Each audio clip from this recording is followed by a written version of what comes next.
Hey everyone, welcome back to the One More Podcast. I'm here joined with hopefully different coloring and different lighting. We're trying out something new here, and I have a lovely Diane and a lovely Blake. So we're here to talk about things, all right? I actually prepared for this. I've got conversations. I've got things that I'm interested in that I really want you guys to be interested in. Otherwise, I'll just be really sad. So, bubbles. What do you think about them? They were fun when I was a kid, but they're just kind of old now. All right, Diane. I agree. Well, more specifically, I guess not the bubbles of blowing kind, but the bubbles of mind and news and media and whatnot. Because I think it's very, very aware that nowadays you kind of can fill yourself with a bubble. Really, to expand on that, what kind of music that you listen to, what kind of information that you intake, both entertainment, news, I think preferences in terms of food. You can definitely, I think with today's day and age, you really don't have to go outside your comfort zone and you can stay in your bubble. Would you agree that's pretty fair to say? Oh, yeah. You have to actively seek out like other new information in order to get out of your bubble. Right. It's not going to come to you, especially now that every website is catered to you now. So like all of your search history, that website or that company knows. And so it'll just force, like YouTube is a great example. Mm-hmm. Your suggestions are just filling that bubble with stuff that they know you want to see or would be interested in. Oh, for sure. So you have to actively seek out new platforms. Mm-hmm. What kind of, or have you taken the extra steps? And like, if so, what yeah, I've sent you, like politically, I've sent you Bill Maher stuff. Oh, like, okay. All right. So I've watched Bill Maher stuff. I watch Dave Rubin. I watch. I can stomach a little bit of the Young Turks. Like it's just. I can't. I hate really? the Young Turks. I just think I think they're more on the spot as soon as you can get information, sort of news. Which I mean, I don't blame them for that. I just think because they're on the YouTube platform, I think they can have a lot more structured. Again, kind of like the Philip DeFranco show, where it's not breaking news. It's, hey, this is what happened. Let's like do the research. Let's talk about it. Let's come up with some kind of conversation to have with it and then go from there. But again, you kind of do what pays you money. So right. But okay, so you mentioned the I guess ads and stuff like that being for YouTube, and then any kind of social media, all the stuff that you see, right? Well, yeah. Well, I don't know how social media is now, but even when you were on, even when I was on Twitter back in high school, it was very obvious. Even like the suggestions or like the trending was different for me than it was for my buddy next to me. Mm-hmm. And so that's obvious that Twitter wants me to feel safe and comfortable, and here's all the stuff that I want to hear, as opposed to here's what will kind of make you go crazy for a second. So with that though, I mean, wouldn't you say that it's more like not what you're comfortable with, but like what you're more likely to read and what you're more likely to engage with? Well, that's the comfortability level, right? That's what brings. So when you're comfortable, you're willing to dive deeper, like as opposed to if I were to read something about something that the Young Turks said, and it would be like every other sentence I would be like, what the no, that's and then that would stop me from reading. Or a normal person would stop them from reading and just whatever. Like I'm gonna go back to whoever. BuzzFeed. I'm gonna go back to Steven Crowder or Gavin McInnes or whatever. So you just have to actively search out for new information that'll challenge you, and that's how you just grow as a person. Well, okay, so then to bring it back, I guess, to my original point, with the I'm like holding back a sneeze here. With the bubbles and everything like that, and with kind of your information circles that you can have, is it a good thing or a bad thing that we're at this point? Because, God. All right, sorry. Whoa. Whoa. It's a bad thing. Well, okay. So I agree that it is a bad thing, but I just think it's really interesting because since we are kind of at an age where information is just at our fingertips, where it's like literally, Diane, we were just having a conversation the other day about anything we weren't sure of, we'd Google it or like we'd look it up or something like that, just whatever topics. And so, here's another one. Oh goodness, here we go. And so, I don't know. I guess maybe there's the question about being inundated with information, but then also, oh God. hate this so much. All right, so I'm going to continue. With all this information that we have access to, I see it also potentially as a good thing. Where you know, yes, it's kind of a giant circle jerk of like what you like to hear, and you know the how did Louis put it, the feelies, the feel goods, or something like that.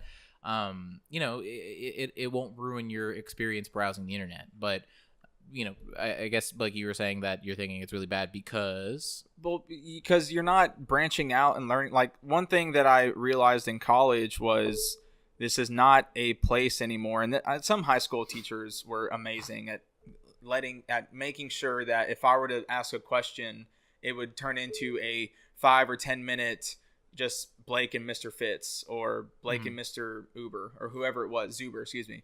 So it raised my debate, it raised my questioning of different things, as opposed to, you know, just, you know, maybe you're right, listen to Ben Shapiro, or listen to Dennis Prager, or listen to Jonah whoever. Like, it just, you need to be challenged. And I'll take it back to Adam Carolla. I know I've used this quote before, but Adam Carolla, this comedian, said, when you look at astronauts that have been in space for too long, they lose bone density, and it's proven that they lose muscle mass. That's what we're doing to our generation when we aren't challenged. Like, kids need to scrape their knees and develop, like, and to get sick sometimes. We need to get dirty in order that our immune systems can grow and be stronger in the future. It's the same thing psychologically and intellectually. Like, if you keep reading the same shit, the same people patting you on the back saying you're right, you're right, you're right, you just create more divisiveness, and you don't realize that there is a middle to all of this bullshit that's going around us. Right. That makes sense.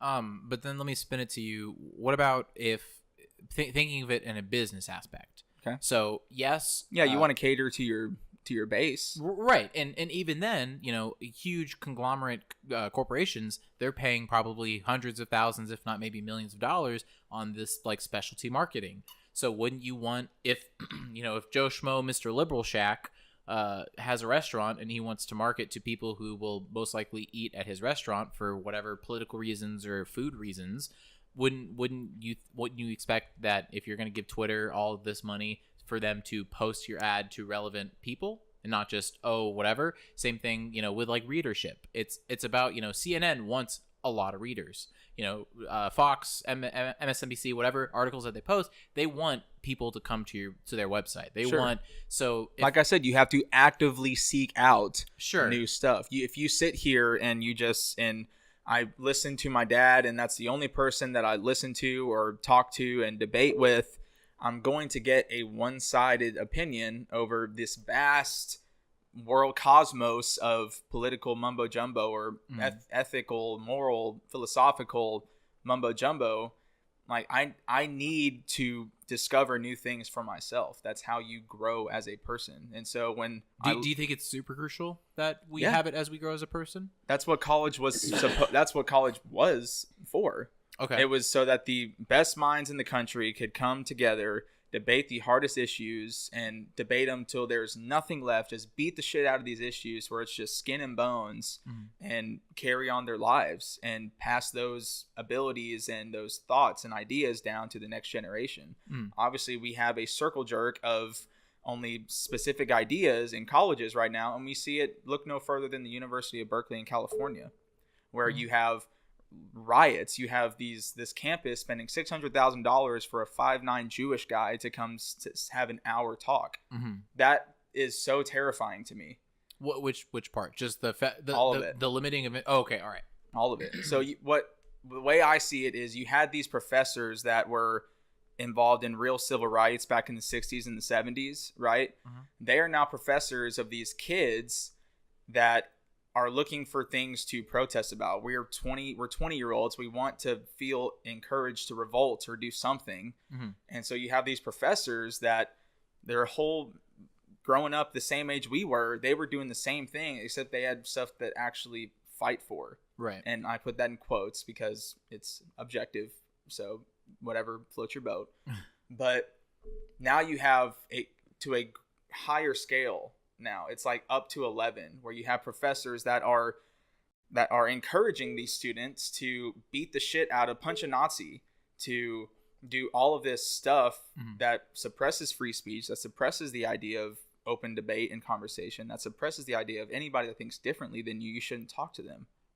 I think so. I am familiar with the sentiment of like the professors and stuff like that speaking to their students, saying, "Oh, you guys are doing the same thing that we did, 60 years ago when we were fighting for equal rights and stuff like that." But I don't think, and again, unless you can say this professor said this one specific thing, I'm not thinking that the professors are advocating for violence necessarily. Okay. Or if you want to give me sure, 30 that's fine. seconds, No, totally fine. Just because I think it's definitely to have kind of a quote unquote revolt mentality and saying, okay, this is what the norm is and I don't like it, so I'm going to take like drastic action against it. Yes, I would never condone violence of any kind. I think that's just bad. It won't get a conversation started anywhere. But I mean, when they're like, and again, based on the situation or based on the scenario, like not letting people speak by just blasting music over a megaphone or something when someone's trying to talk or whatever it is, or spread whatever message you think that they shouldn't be spreading. I can't necessarily fault them for doing that. Sure. For taking for like I'll take a couple the debates that were supposed to happen at a couple college campuses. I know, like within the past year or so, there was a handful of just totally canceled events because people were flooding the streets and people were protesting and people were like being air horns, breaking down restaurants, throwing chairs and Molotov cocktails at. That is bad. So that's bad. Would never condone that. We watched the video of Jordan Peterson getting. Oh, for sure, yeah, just being harassed. Well, but the thing is, I don't mind that. So the video in question. There is essentially Jordan Peterson was giving a lecture at the university or something like that.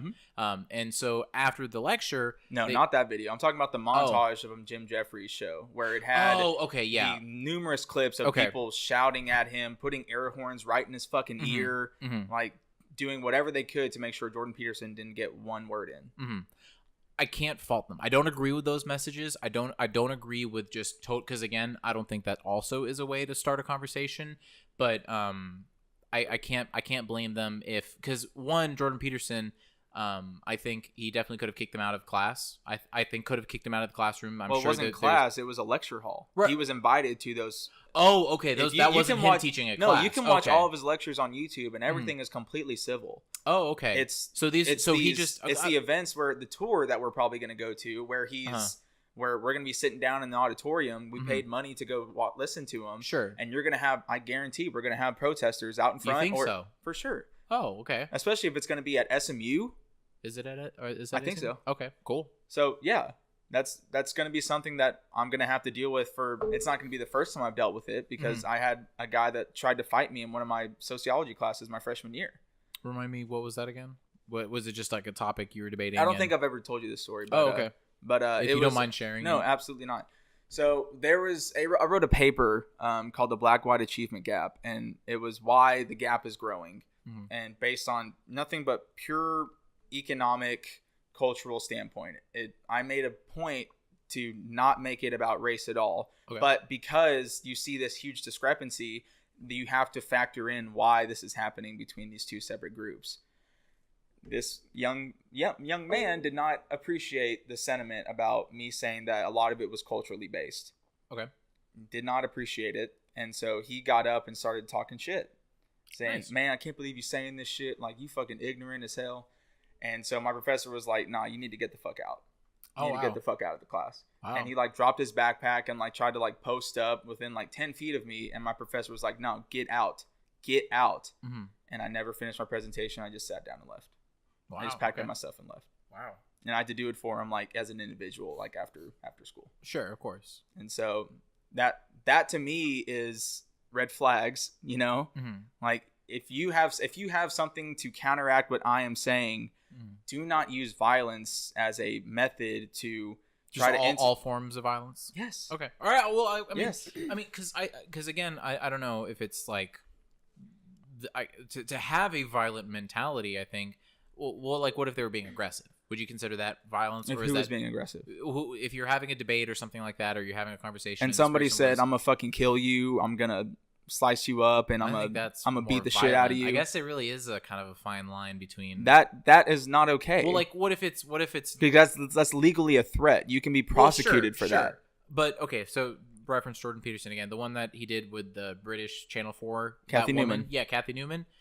She was very, very much aggressive and very much kind of on the ball, like trying to kick that. I think is fine. Okay, because there are no threats given. There's nothing about that would make somebody feel threatened to violence. See, the problem is hate speech has become this broad umbrella term for any speech that you don't think is appropriate for you or your standards. Mm-hmm. The problem with hate speech is no one can define it. You can't define it because it varies from person to person. And so hate speech is anything that makes me feel uncomfortable, or microaggressions is another big one. Mm. Me asking where you're from is a microaggression because that proceeds, all other forms of active discrimination against somebody that may not be from this state, this country, whatever. Right. And so because microaggression is a term that's used, it's okay to use real aggression to stop microaggressions, like the punch a Nazi thing, where the definition of Nazism is completely redefined. Mm-hmm. It's redefined to the point where you have Jordan Peterson being called a Nazi. You have Ben Shapiro, a Jew, being called a Nazi. The number one target by Nazis and the alt-right on Twitter the past 2 years, Ben Shapiro is being called a Nazi by people on the other side of the aisle. Mm-hmm. And it also goes both ways. Tribalism is not necessarily specific to the left. It goes on the right. We have the rise of the alt-right. We have white nationalists that are rising. But I think it's a byproduct of people on the other side saying everybody that disagrees with us is Nazis, and they think of it as stopping the next Hitler. And that's how they view it. That's how a lot of people on the left, not liberals, view people that don't agree with them. And I think that number is not shrinking; it's growing. So, real quick, to take it a step back, when you're just kind of going over general Nazis, do you want to quote real quick from a professor at Texas A&M? Sure, that's fine. Well, I was just going to pose a question. So I didn't know if you got to the point in the Philip DeFranco that you were watching, where I guess they were talking about the tweets and people responding. James Gunn. Yeah, so James Gunn's tweets. And did you get to the point where the cast was responding? Mm-hmm. Okay, so I forget. Dave Bautista. Yeah. So he used the term cyber Nazi. Yeah. Never heard that before in my life. Well, he's referring specifically to, because people think that, and this might be true, I don't know, but people think that because James Gunn was a huge critic of Donald Trump, that these Fox News contributors and Republican and conservatives were going back through his Twitter feed to find anything that will get him fired. Mm-hmm. And so that's what Dave Bautista was using so that's what he was referencing as cyber Nazis, is these white Republicans that are digging through everybody's Twitters to find anything that'll slander them or get them, unsubstantiated. Mm-hmm. That's basically what he meant by that. Okay, all right. I because when you were going on and about the kind of we're sort of slapping the Nazi term on anything that we kind of want to, I guess, target against or feel that would be potentially aggressive. I just thought that was totally out of I was like, wait, I was listening to it, and then cyber Nazi. I was like, what? How does that have anything to do? I mean, you're trying to get the guy fired. You're not necessarily, persecuting him or we have grammar Nazi, right? So somebody that's completely strict about, true, if you use the wrong your whenever you're texting somebody, you have a grammar Nazi in quote that'll say, no, it's actually with an apostrophe. Whatever the fuck. That's really weird. That just a phrase like that is just so integrated in our conversation. Like you go to any middle school or high school or something like that, and then you ask them about that. I'm sure at least 75% of them will know what a grammar Nazi is, or even use it in their day-to-day conversations, which I just think is crazy because I thought we want to get rid of the Nazis. Why are we trying to? We're keeping it around just with the language that we're using. This is a quote from a what's his name? Sorry. Tommy Curry, who's an associate professor of philosophy at Texas A&M, quote, "When is it okay to kill whites?" That quotes Curry, who is black, and is saying, "In order to be equal, some white people might have to die." Wow. That's one quote. And that's a professor from where? Texas A&M. Wow. When was that? That was in 2017. Wow. Let's see. This is John. This is from the John J. Professor, placed on administrative leave for tweeting he's proud to teach future dead cops. Wow. Let's see. Let's find the actual quote. Some of y'all might think it sucks being an anti-fascist teaching at John Jay College, but I think it's a privilege to teach future dead cops. Wrote Isaacson, who works in the school's economics department. So I can That's keep crazy. going. You have Right. USC professor defends tweet promoting violence against whites. Let's see. What is a black professor in America allowed to say? This is from The Guardian. Dartmouth Antifa expert was disavowed by his college president for supporting advocate using any means necessary, including violence to combat white supremacy. So these are just all extreme examples of. No, these are professors that are saying that they they're Right, extreme advocate. professors. No, not they every absolutely. professor's doing Right. They're not every professor. No, I've Right. had professors that were incredibly open. Like my favorite professor from college was a gay black man that taught sociology too, and he was the most open about talking about anything. I wish Mr. Grice was professor or teaching at every single university, Sure, because of that's course. what you need. You don't need people telling you that this is what you're allowed to say, this is what you're not allowed to say. Don't say this. If somebody disagrees with you, make sure to use violence against them. And I think that's more mainstream than you might think. So to bring it all the way back to what I was originally wanting to talk Bubble. about, bubbles, literally just on that note of kind of giving you the idea of what to say, what to hear, that setting the precedent of what you're supposed to live your life by. There is a new network that kind of irked me. Like, I get it. I totally understand the reasoning for it. I totally understand the response. What do you think the reasoning for it is? Should we explain? Everything is always Should we reaction, explain? right? So what I'm getting at is there's a TV network called CRTV, and so I've never watched any of the shows or did any. Yeah, you have. previews I've or- shown you clips of Steven Oh, Crowder, that's who's on on CRTV. CRTV. Okay, well then I guess I have. But what was irking me specifically was an advertisement for it, and I'm not paraphrasing it, but or I am paraphrasing it, not quoting it. It was essentially saying, like, are you tired of hearing I can just go the to the website real quick. Sure, that's fine if you want to pull it up. But it was pretty much like, are you tired of hearing the opposite side? Do you feel like you're alone? Well, come watch CRTV and you'll hear from the sources you're supposed to hear, or something like that.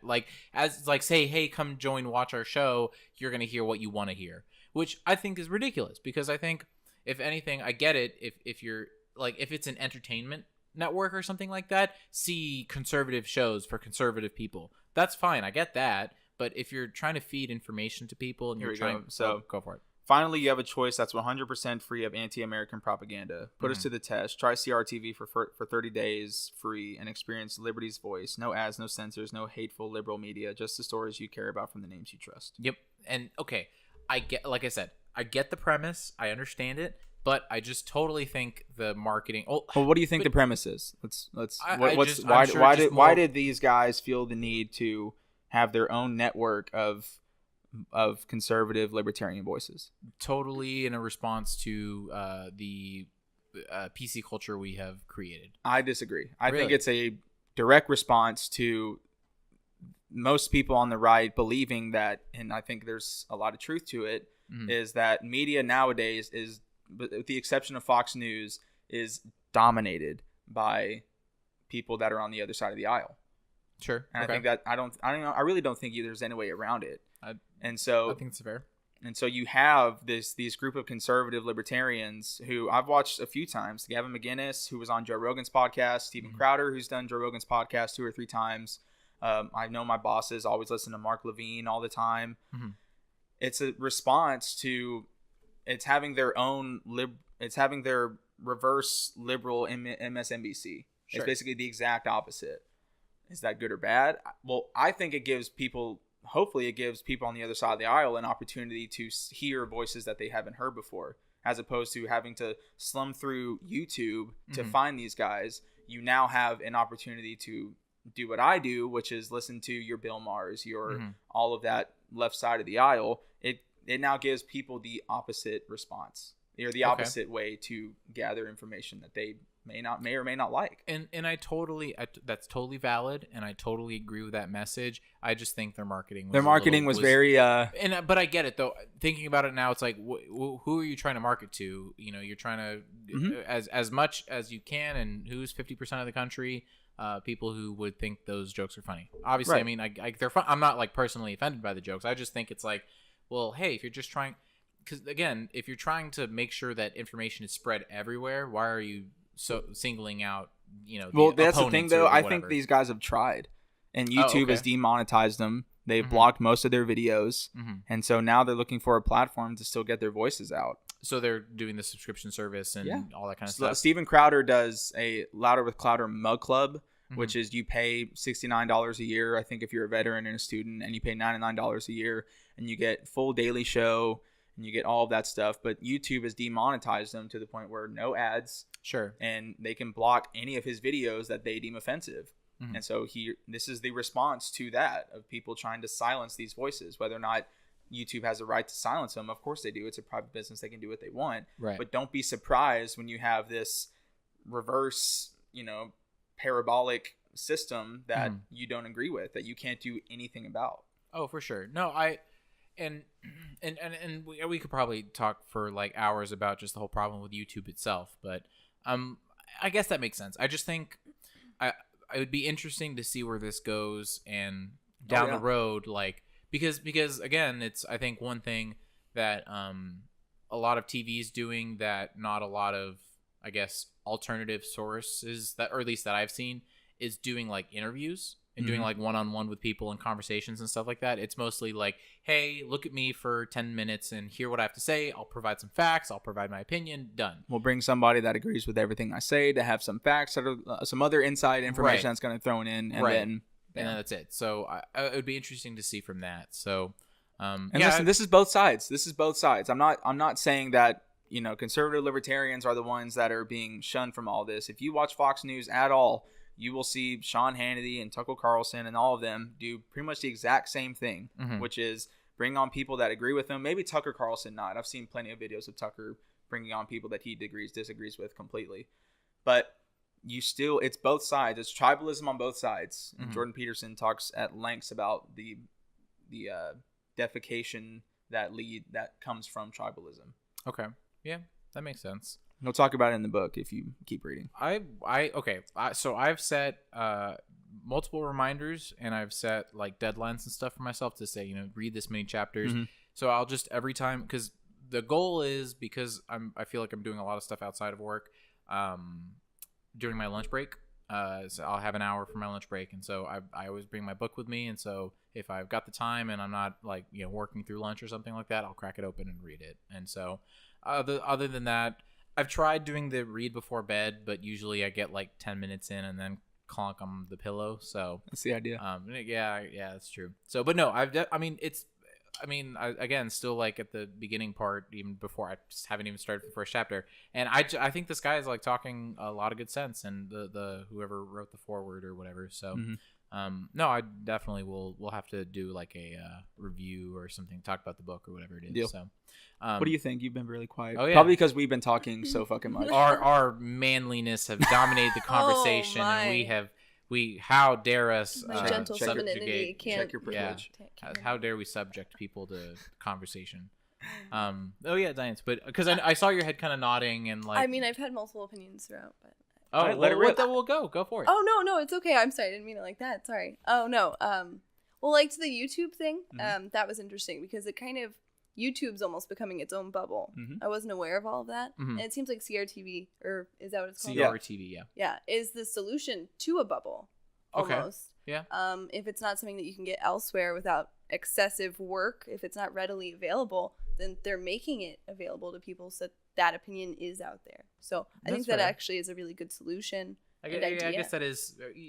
I guess I've been in my own bubble for so much that like YouTube is kind of definitely leftward leaning and more PC culture. Which is there's nothing wrong with that. Like I think there's something wrong with it when you start to actively silence those that disagree with you. That's where I have a problem. And again, YouTube is a private company. It can do whatever it wants. It can demonetize this video, and we couldn't say dick about it. We don't even get revenue. We have to hit 1,000 subscribers, and then like an overall watch time during 1 year of like 5,000 hours or something like that. Well, we're on our way.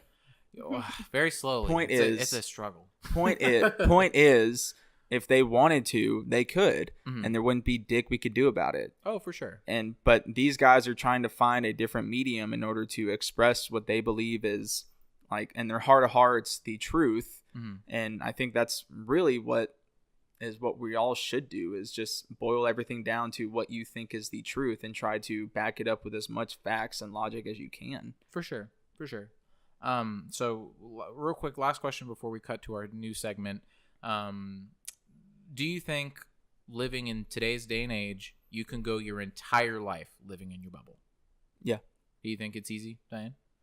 I don't think so. Because like you're saying, like even if you go to like a college or something, you don't necessarily agree with everything that they're saying, so you're already getting out of your bubble. It's just, but it depends on which college you go to, right? Mm-hmm. So if you go to a I guess you could just if you go to Oklahoma Baptist Westland, you're going to get stuff that you're cool with hearing. If you go to Berkeley or you go to Syracuse or wherever, University of New York, you're going to get stuff that you want to hear, if that's what you want to hear. So I don't think it's like, immediately I remember almost falling into this trap in college where I would try to research something and then I would go, no, it's fucking stupid. I would type in a video like debunking this, and I would try to find a video that was out there, until the point where I remember talking to my sister and her husband that I don't agree with at all, talking for hours and going, okay, so maybe I need to learn a lot more. I need to do a lot more research. And that's what brought me into expanding my viewership to a bunch of different voices and platforms. That's how I found Joe Rogan. Okay, so that's fair. No, but the thing is though, and unfortunately, I think you have a very minority mindset. I don't think that's. I think the larger population is going to say, I want this immediate information. Oh, hey, Facebook is linking me to an article that talks about this thing, and that's the only article I'm going to read. Or the YouTube has a video suggestion. I'm going to watch it. Oh, I learned about this thing. That's all I need to know. So it's unfortunate, but I mean, I don't know. Listen to this show, and you can hear me talk, and then hear Blake talk, and then me tell Blake how he's stupid, and then go from there. That's always fun. You're putting me in my bubble. I really am. We got our own bubble. The One More podcast is a bubble itself. The only difference is, in this bubble, we don't agree on everything. That's true. It's a very close quarters. It gets uncomfortable sometimes. Like, it's especially just, I say some things. Anyways, all right. So we're gonna cut to a short break, and when we come back, we will be doing our new segment show stuff. So see you guys in a second. All right, welcome back. We are doing a new format change, I guess, to the show. So I think from now on, what we'll be doing is kind of a short 30 to 40-ish minute chunk of a regular traditional podcast where we talk and discuss and go over whatever it is. And then we'll start doing segments. So I guess I should be talking to you guys. I already discussed this. So essentially what's going to happen is it could be an advice, review, all those, I guess, side episodes that we've done that, may or may not have needed to be an hour long. Definitely, we're going to cut it down and condense it to like about a 20-minute-ish, 20 to 25 roughly, depending on how it is, segment.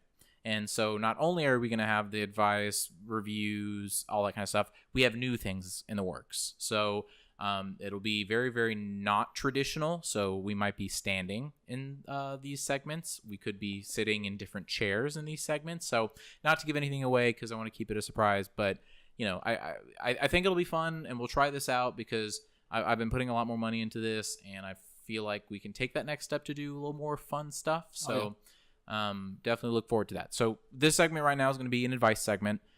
We'll just go through and answer some questions, and then we'll end it with Blake's top and bottom. I think that's what No, I don't. What? Oh, No, it's not ready? Or you never told me that we were going to do another top and bottom. Oh, my bad. Oh, I totally expected. Oh, no. Okay, well, next week we'll have right now in the comments down below. Category. Down below, tell us what Blake's top and bottom should be. So yes. Those are the only comments I'm gonna get now. It's just nothing about the podcast quality, nothing about the conversation. Just I want Blake to talk about the best puppies.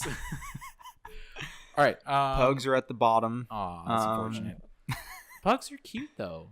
I don't want to get super into They're this. ugly but like, fucking dogs, man. Okay, all right. And they make like a lot of snorting noises. They do Oh. make Last when night- they're smiling and they're like breathing heavy. It's just Mhm. adorable. They're Cats just, is probably number one. Kittens are horrible. Kittens are the worst. The kind worst of puppy. puppies. Yeah, The worst fucking Do puppies. you remember Mr. Puppy?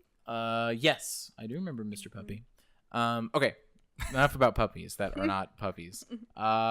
Is it better to be honest about your emotional insecurity, or is being honest about your emotional insecurity bad because you are investing your emotions too much into something that you should rather ignore, ultimately making you dishonest to yourself? Whoa. Diane, take it away. Oh yeah, Diane's gonna be answering more questions because we totally killed her on the No, Because podcast. we're dicks. No, Because you're we not. are horrible people. No, fantastic people. So, okay, wait. Can you read me the last part of that again? It Yeah, got I know A it little kinda- bit jarbly. Sure. So be honest with emotional insecurity, or is being honest about your emotional insecurity bad because you are investing your emotions too much into something that you should rather ignore, ultimately making you dishonest to yourself? Okay, so should you ignore your emotional insecurities in the hopes that they'll just go away because you're not? Or something might happen and now all of a sudden you're a different person. You'll be let down.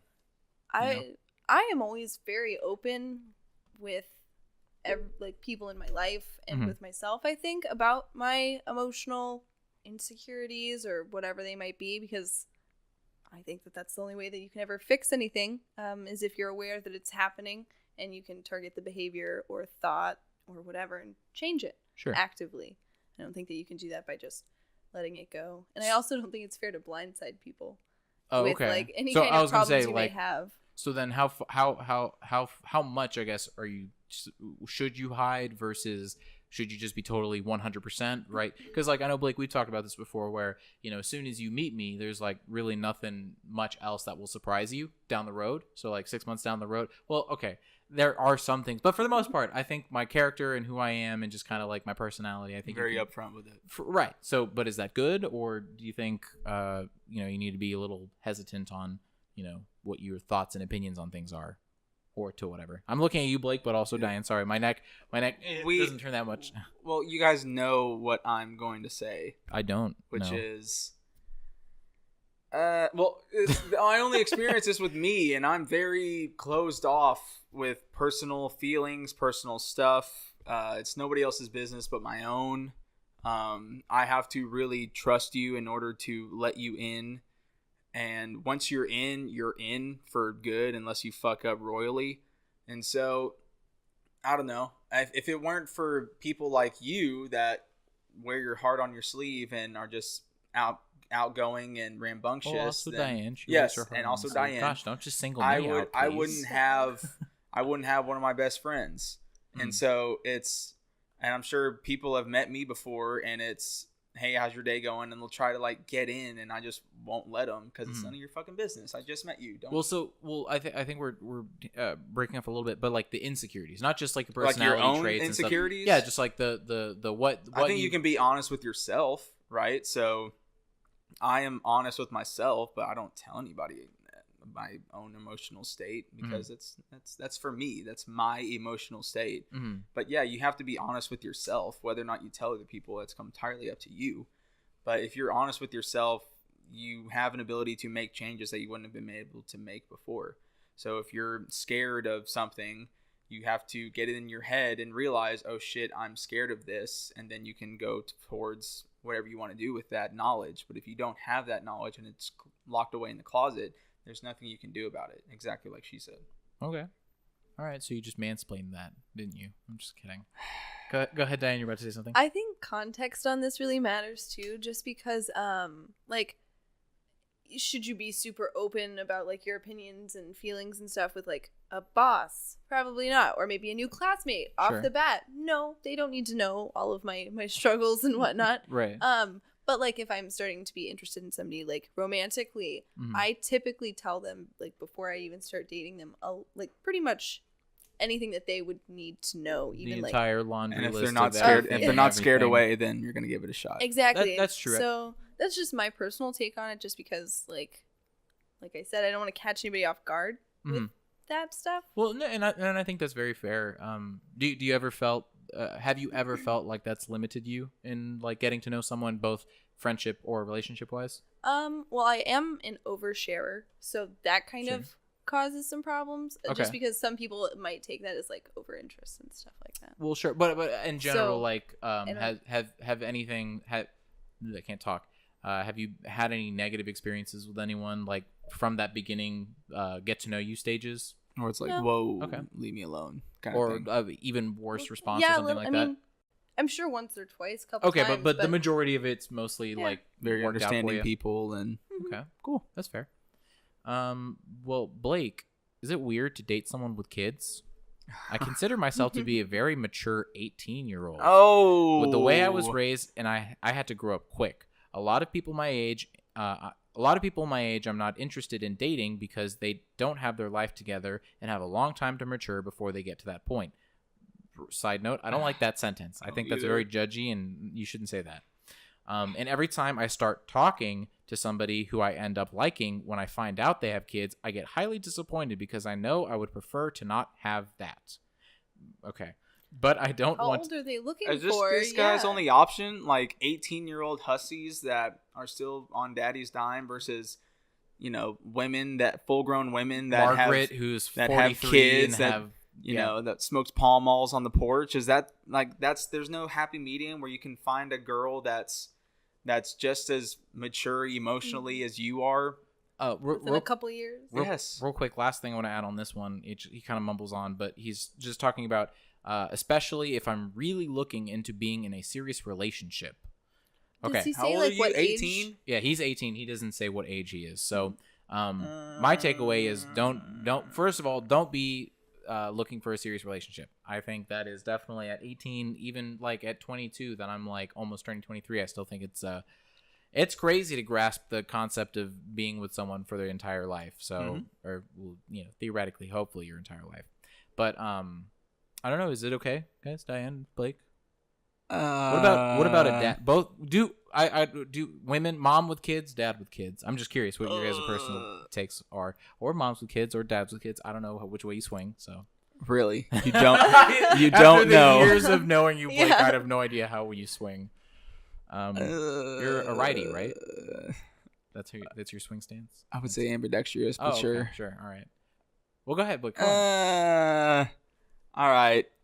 So, the love of my life, but she's got 2 little squirts at home. I don't even know if she's the love of my life. It's just first she feels like your heart is bracing, and like the happiness, like the part in Deadpool where he gets stabbed in the head, and like all the in Chicago, and exactly, playing. And all the flowers and bunnies and all of that just starts happening every time you're around her, and you just feel the butterflies in your stomach and just one hello, Blake, how you doing can just weaken your knees. Or, well, not like, okay, sure. Right. That's what I meant. Right, sure. Sure. Yeah, that's my first advice. Jerk off first. That's always your advice first. It's sound advice. So after you've done that, now you're thinking about now I'm thinking with a clear head. Do you go on a second date with Margaret? And I drop her off, and her 2 little kids run out the door like, "Mommy, mommy, mommy," and I'm just sitting there in my car like. She does a lot to make sure you don't see the kids. So she'll meet you everywhere.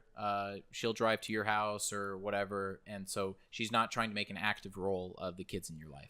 But they're going to be at some point, right? Like that's all. I'm 18. I'm 18. You're 18. No, you don't want to hook up with Margaret. I mean. Well, like long term? Sure. No. Okay. No. Okay. No. So what is it? Just you're too young and you're 18. You think you're mature and you're 18? Hop off, dude. You're not. Especially not to handle somebody else's fucking kids. You a couple months ago you still had to ask to go to the bathroom. You're out of high school, and now you're gonna take on 2 kids. Like what? Logically, how do you wrap your head around that? Like, you're 8. That's fair. No. Okay. No. Fuck no. All right, that's fine.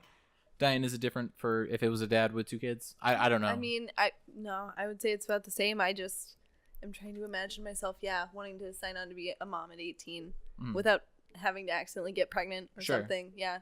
Okay. No. That's fair. Nope. I just think keep looking. Go to a jazz studio if you want somebody deep. One stipulation is we never know.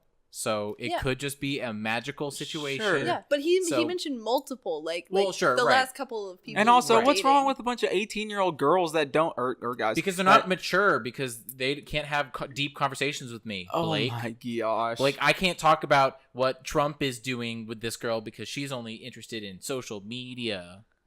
Yeah.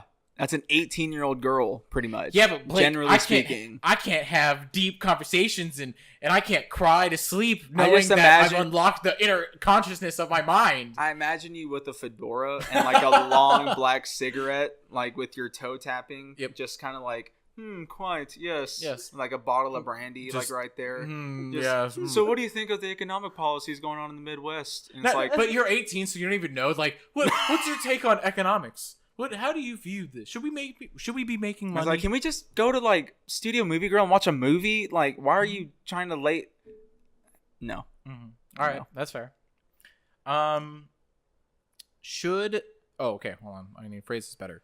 Giving a 82,638,276 second chance. A guy really hurt me, and now he calls and tells me how I was the only one who really cared about him and was always there for him. He told me that he hadn't appreciated all that, and now he wants to fix things.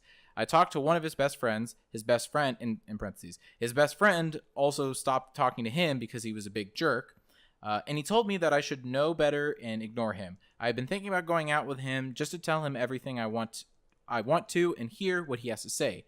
I think I should not give him another chance, but is going out with him a waste of my time? I say no. Closure. That's my only reasoning. You really don't think even to that extent, or if it's just like closure's just a disguise. You have to move on, and I think a lot of times people say closure, but really what it is they're just looking for an excuse. They want to hear the right things, and then they want to get back together with that person is usually what it is. I think that's usually what closure means. I just want to have closure, and then next thing you know, they're back together a week later, and then they're miserable again. So what if it was just kind of like a rocky relationship, and it just ended in a yelling fight match or something, and then the guy stormed off and like punched a hole in the wall or something? Then you probably shouldn't meet them for anything ever again, because they are not worth your time. Okay, no, I mean that's very fair. I mean, I definitely wouldn't pass any judgment to anyone who's just I wouldn't either. Right. I'm just saying don't disguise it as closure, maybe. Okay. If you're looking for closure, there's ways to get it besides doing that. I think it's having a phone call, writing an email. Oh, okay. All right. You don't have to necessarily see them, and I think it also depends a lot on how long it's been. Okay. Because I have had conversations with exes like way later, it's been like months and months and months after I moved back from California. And then I can have a conversation with somebody. But if I was to do it right away, it probably would either not be a pleasant conversation, or it would end with us being on good terms and then probably dating again or something. Because we had done that multiple times. Sure. Like, yeah, but a hot take. I just see it as insecurity. So whenever somebody doesn't want to escape something that's not good for them, and they try to make excuses about it, it's usually because they're insecure about their ability to move on. At least that's how I see it. So if you're in a toxic relationship, or you're in just even more broad, if you're doing something that's harmful to you, it's because you don't feel secure in yourself enough to live life without that thing, that person, that whatever you need. Mm-hmm. And so you have to be a more confident, self-aware person in order to move on from what's causing you pain. Okay. Is there a way you think that, and both you guys could respond, is there a way that you can kind of get the closure you need without even talking to that person, or do you think it has to communicate? I don't think you need upfront communication to do that. I think plenty of people moved on from guys or girls that just ghosted them. Okay. And just never talked to them again. True. It's doable. It all becomes down to just yourself and being strong enough to move on from that person. Mm-hmm. You got to do what you got to do. Mm-hmm. Don't waste your life waiting around for somebody that's not going to be good for you or give you the light of day anymore. Okay. That's fair. And do you have anything to add on that one? I do. I actually I have a situation that lines up pretty well with that. Actually, like somebody, like a good friend of mine just kind of stopped talking to me all of a sudden, and like they wouldn't respond to anything, like that kind of stuff for like 3 months. And finally, I just kind of had like somebody I've known my entire life, and so I finally had to just kind of accept like that person's not part of my life anymore, and I can't have a conversation about why or anything. I just have to say okay, and that's the way it is. Okay. And so I kind of had to have that closure myself. So yeah, you totally can just within yourself do it. So it's just more of just internalizing all the emotions and sort of just getting obviously there's a limit, right? So if your wife of 13 years drops and leaves you, no, like you owe me an explanation or at least the chance to get past. Okay. But do they? I would say a wife I would say it's after... the very nicest thing that someone could do. It is fine, but they don't know. I would say, okay. I don't know. You can't expect anything from people. You have to be able to handle your emotions on your own. I'm sorry. My opinion is just what he does. I agree though. Okay. Hold on. You were just talking about how mind your own business. So who is your 13-year wife that divorced you? Who's she to tell you anything? It's not a divorce. She just upfronts and leaves you. Right. Like, let's say you have kids. And then says, we're divorced, the stakes are a little higher than just, hey, I'm going to take the stuffed animals that you bought me and I'm going to just move out. Yeah. It's a little bit different. Emotional closure versus, like, actual external responsibilities, taking care of that, that's a little bit different. Like, you have to talk about that kind of stuff. I was just putting all of that clumped in together for closure. Okay. So just like, because you have to talk about like custody and right. Kind of but stuff. even then, if you're in a relationship or something like that, or even just in a serious thing, and your boyfriend moves out, then I think there's definitely closure of, okay, well, what's mine in this apartment? What are you willing to give me? Like, if you're sharing that kind of stuff. So I don't know. You guys are big on being open, right? Mm-hmm. So if you were to just leave somebody, a shell of a think about what that is doing. So like, if my girlfriend were to just never talk to me again, my confidence would be fucking slit completely in half or down lower, because I'd constantly be thinking about, well, what the fuck did I do? Like, what have I done to make somebody just never talk to me again that we've known for 20 years, right? So I think at that point, if I were to do the same thing, if I were to be the dick that just never talked to anybody again, isn't the open thing to do, like, is to get your feelings out and to explain to them, this is what you did, this is why I'm leaving, not just to say, fuck it, I'm out. Isn't that what the open people do? Well, I would never just stop talking to somebody, and I would probably have had hours and terrible amount of hours of pointless conversation beforehand. So they would totally know what's up, and they would know why I wasn't talking to them anymore. Sure. I wouldn't do it. But, so my point isn't that you shouldn't do it, or that people shouldn't do that, because I think you should. But you don't have a moral responsibility to explain yourself. I think you have a moral responsibility to do it, but I don't think you can have the expectation for others to do it. So you can have the I accept responsibility that if I was to stop talking to somebody, I should tell them why. But I don't expect that if they're going to stop talking to me, that I don't expect a reason. I can't. Right, but the responsibility doesn't lie with the person that's being left. Exactly. The responsibility lies that we just agreed. The responsibility is there. The moral obligation, the responsibility to tell somebody why this, and this. You can't expect that they feel the same. You don't have to expect it. Sure. All the point is, though, that the responsibility is there. It's not just out there floating for somebody else to come and grab it. Right, of course. It's in the person that leaves, psyche, or if you want to call it that, to explain themselves. I think you can. I think you do have an obligation and responsibility to explain to somebody why you're leaving. Sure. No, and I agree.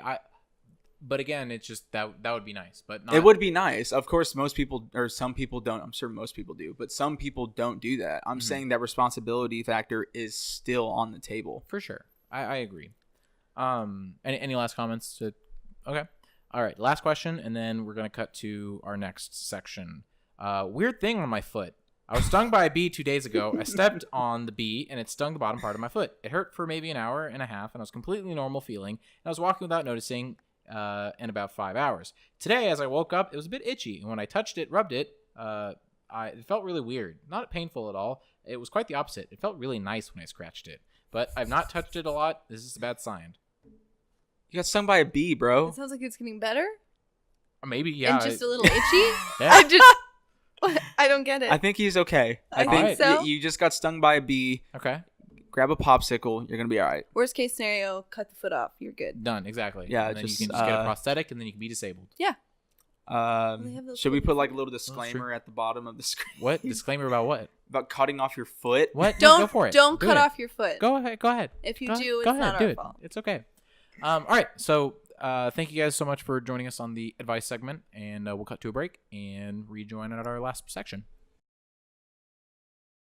All right, and we're back. So this particular segment would traditionally be Blake's top and bottom, but we definitely did not have the right communication, and I apologize for that. So I figured what we can do is just do a quick shoot off, and the not necessarily 5 bad and good, but just what's the best sports and what's the worst sports. So immediately, I'm gonna say best sport for me is baseball.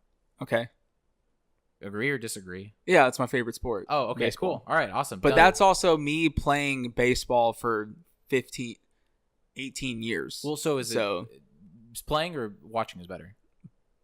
Well, if I had it my way, I'd play. Sure. But okay. Watching, because I'm spent 18 years doing nothing but baseball in school, I have a better knowledge of it than most other like average fans would. Mm-hmm. And so whenever I see a pitcher throw a pitch, I'm immediately looking at, okay, where was it thrown? What pitch was it? What's the count? Who's at the plate? How many runners are on? How many outs there are? Who's actually pitching? Like all of that goes into my head. So I think it's a lot more interesting. I'm sure for people that don't look at that stuff, it's boring as shit. I'm sure it is. The same way I look at soccer. Mm. Do you hate soccer? I don't hate it. I just don't fucking get it. Oh, really? I don't get it. Like, I'm sure if I was just as knowledgeable about soccer as I was about baseball, then yeah, I would be so down to watch soccer. Like the World Cup, I don't get it.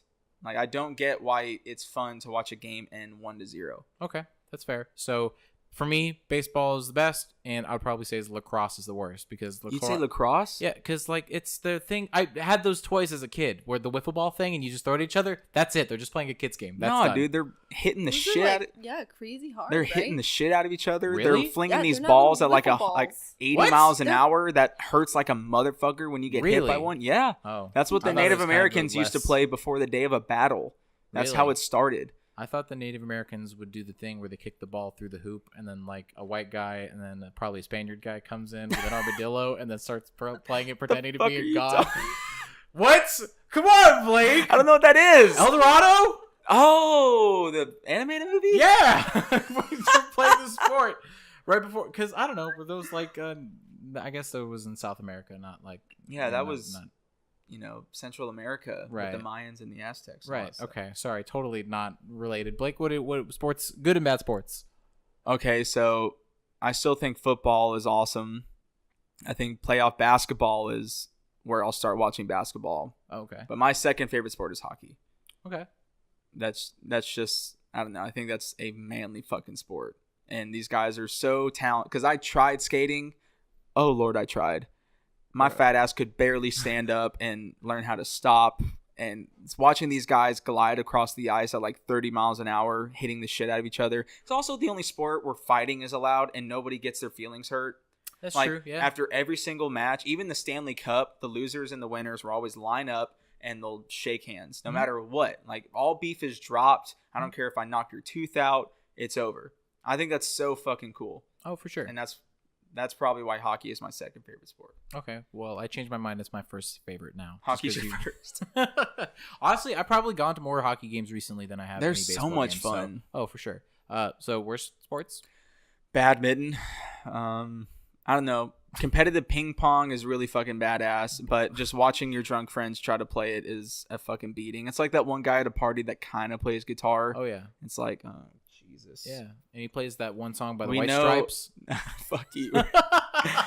Or Oasis or Wonderwall by Oasis. Right. It's like, okay, we get it. Mm-hmm. That's how I look at drunk guys playing ping pong. Oh, okay. This is the novice guitar player of a college party? Yes. Okay. Yes. That's fair. Or, I don't know. What do you got? I don't sport. Oh, okay. I don't know. No, then that's what. So all of the sports are on your bottom sport. Yeah, okay. I guess. I mean, I would say like individual sports are more fun to watch. Like figure skating's super cool to like see. That is. Kind Well, of. is figure skating a sport? Yeah, it's Really? an individual sport. Okay. All right. I'll show. Same Is as cheerleading a sport? Fuck no. No, I think it's just gymnastics and tutus. Okay, just but college hold on. gymnastics. Gymnastics is a sport. Yes, it is. But I think for safety reasons, it should absolutely be considered a sport because they don't have enough safety regulations, and I think that's why they want it to be considered a sport because people get dropped and stuff, and they don't have enough mats. What kind of cheerleading are we talking about? Are we talking about the glustied up whores at our football games Friday nights, or are we talking about the competitive? They're doing flips and it's all choreographed, and you have these muscled up swole guys putting two girls on top of his arms. Are we talking about that cheerleading? Or are we talking about but that cheerleading? Are we talking about that one? Because that one, not a fucking Give sport. me a why. Why? why are you here?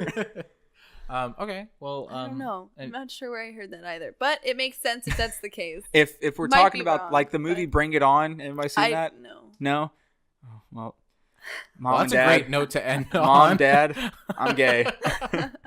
All right. Well, that's the end of. No darts. Blake, I said it's the end. But darts is Blake. So, anyways, that's it. I appreciate you guys. If you have top and bottoms for Blake again, down at the bottom, any topics or conversations that thrive you and make you happy, definitely feel free to shoot it out. Anything that you've responded to today, definitely let us know. Leave a like, comment, do that, share it, subscribe, do all that good stuff. If we reach 150 subscribers, Blake will do something silly. We'll figure it out. We'll have this conversation off camera. No. Blake will do something We're silly. not having this conversation at all. So you guys have a good night.